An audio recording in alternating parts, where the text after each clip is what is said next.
I recently built a display cabinet, mostly to be used for dinosaur fossils.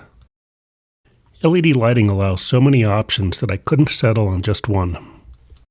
So I built this cabinet for 3 lighting options. My lighting go-to has always been to shine light from the top down, but another thought was to hide the LED strips inside the side posts. I thought lighting from the bottom was fun and different, so that was option 1.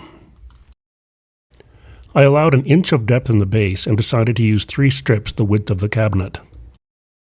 The LED strips were mounted in aluminum channels, each with a diffuser. However, this alone would not diffuse the light enough.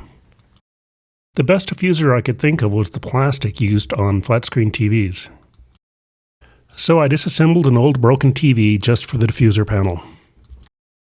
It was kind of surprising how much hardware there was between the back of the TV and that one plastic panel that I was after. While I was working on this, I wondered if the TV's LED backlight array wouldn't have worked for the base lighting source. That thought will have to wait for some future project. As you will see, I first tried cutting the quite thin diffuser panel with a utility knife. This was a failure. The plastic was surprisingly tough. So out comes the track saw, and that made short work of this task. Thought to self, how did I ever get along without a track saw?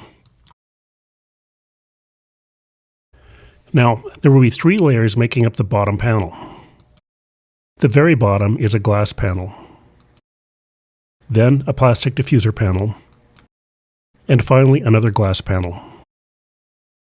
I tried a single and double diffusion layer, and I played around with dimming the LED strips in the base. It will be interesting to see if I like this option in the end. Placing lighting inside the side rails was one of the more fun and satisfying tasks in this project.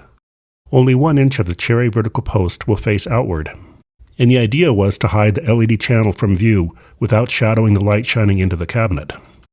Here I'm testing the LED strip with a diffuser for fit and brightness. The cherry side frames were fairly small at 1 3/4 inches wide and just under 1 inch thick.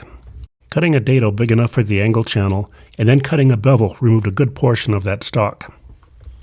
Then cutting in a dado for the side glass and drilling 5mm shelf support holes consumed most of the surface real estate of these 2 pieces. In mounting the LED angle channel to the cherry side, there was not enough room for the mounting clips. So I drilled through the corner of the channel and used small flathead wood screws. So here's the fossil cabinet frame, and the LED strips that I'm going to be working on next are these strips that are in the corner here on the inside. So here you can see this is the base, this is the track for the front glass, and this is the front corner. And inside of it is an angled piece of aluminum that's made for holding LED strips. So I'm going to wire that in. And the end of that, the wiring goes down through a hole you can kind of see right there, and then ends up in the bottom here where that larger panel is. That's where all the wiring gets tied in.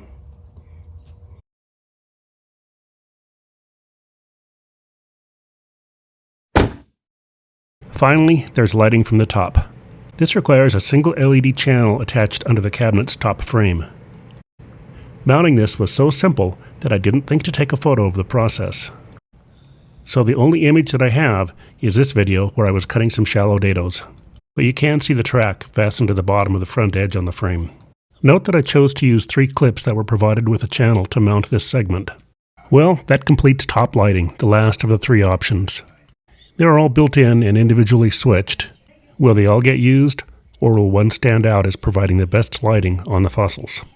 The top lighting does seem to be the most pleasant.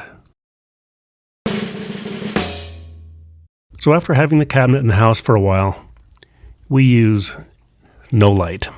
But for those times when the cabinet is lit, it's the top light.